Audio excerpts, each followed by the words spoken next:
जय हिंद दोस्तों। और ये फौजी हैं सूबेदार वीर सिंह, जो कि मोदी जी को चैलेंज कर रहे हैं कि आपने मां का दूध पिया है तो सामने आ जाओ। आखिर इतनी गुस्सा क्यों है? और ये जो जिस तरीके से दहाड़ मार रहे हैं, ये है यानी आपकी कॉकरोच जो जनता पार्टी है, जिसका एजिटेशन जंतर मंतर पर चल रहा है। यानी देश के युवाओं में काफी नाराजगी है, काफी गुस्सा है और उनकी प्रतिक्रिया कई प्रकार से आपके सामने आ रही है। और आज मैं प्रतिक्रिया जंतर मंतर से, एक फौजी हैं सूबेदार वीर सिंह चौहान इनका नाम है, और ये इस तरीके से बात कह रहे हैं कि हमारे अंदर सहनशीलता भी है लेकिन हम क्रांतिकारी हैं। हमें जब तक हमें कोई एक मारेगा तो हम 50 करके उसका जवाब देंगे। और इस तरीके से ये दहाड़ रहे हैं। साथ ही मोदी जी को भी चैलेंज कर रहे हैं कि आइए, आपने भ्रष्टाचार बढ़ा रखा है, आपने देश में यानी इन युवाओं के भविष्य के साथ खिलवाड़ कर रहे हो। आपका नीट का एग्जाम का पेपर लीक हो रहा है, उसके लिए आप सेना की मदद ले रहे हो। और उन्होंने कहा है ध्यान रखना, इन गद्दारों को, इन नेताओं को छिपना मुश्किल हो जाएगा इस देश के अंदर। बोला मेरे अंदर पान सिंह तोमर भी छिपा है। उन्होंने कहा है कि मुझे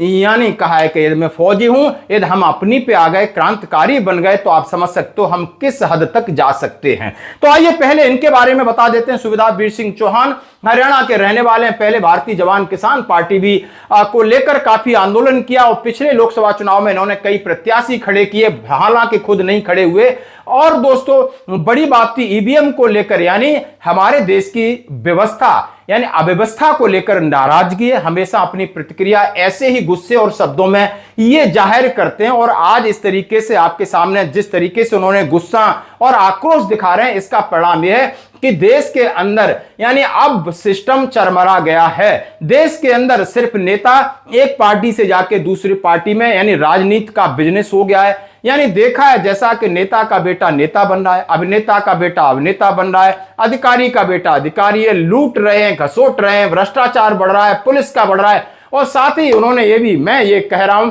कि यहां पर उत्तराधिकारी अपने ही लोग बनाए जा रहे हैं। आप देखिए बाबाओं को देखिए, एक बाबा है 5 साल के बच्चे को कह रहे हैं ये आपका गुरु है, मतलब उसके अंदर इतने गुण डाल दिए कि वो आपका गुरु है। और नीचे ये जनता बैठी है, चाहे आप आईएएस हो आईपीएस हो, यानी इनकी गद्दी, इनकी सत्ता हमेशा चलनी चाहिए। एसी में बैठना चाहिए, फूलों की वर्षा हो रही है, माल आ रहा है, अच्छा खाना आ रहा है, इन्हें तो कोई दिक्कत नहीं है। दिक्कत इनको है कि जो किस रात दिन मेहनत कर रहे हैं, पढ़ाई कर रहे हैं, फिर भी उन्हें रोजगार नहीं मिल रहा है। और जैसे किसी भी एग्जाम के पेपर लीक हो जाते हो, कितना बड़ा सेटबैक होता है, धक्का लगता है। और देश की व्यवस्था के खिलाफ आक्रोशित यानी कॉकरोच जनता पार्टी जंतर मंतर पर इस तरीके से मुखर है। वहां पर बहुत सारे बुद्धिजीवी लोग जा रहे हैं जो देश के भविष्य को लेकर के चिंतित है। उन्होंने ये भी कहा है कि यदि युवाओं में इस तरीके से गुस्सा है जो कि देश का भविष्य है, तो आप समझ सकते हो कि ये इसकी प्रतिक्रिया अपने पड़ोसी देशों का नाम लिए बगैर आप समझ सकते हो कि जैन जी का जिस तरीके से आंदोलन हुआ था,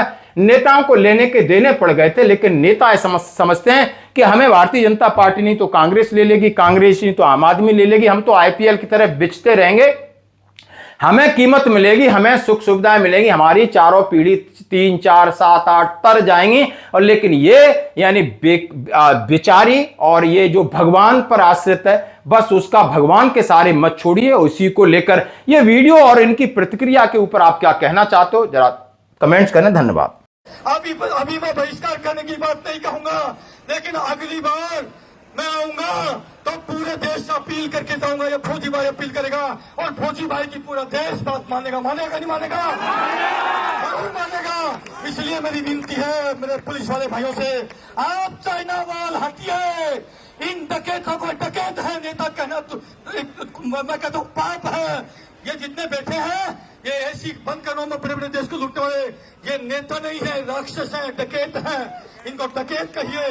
नेता इस देश में एक हुआ है, इस देश में एक नेता हुआ है जिसका नाम नेताजी सुभाष चंद्र बोस है।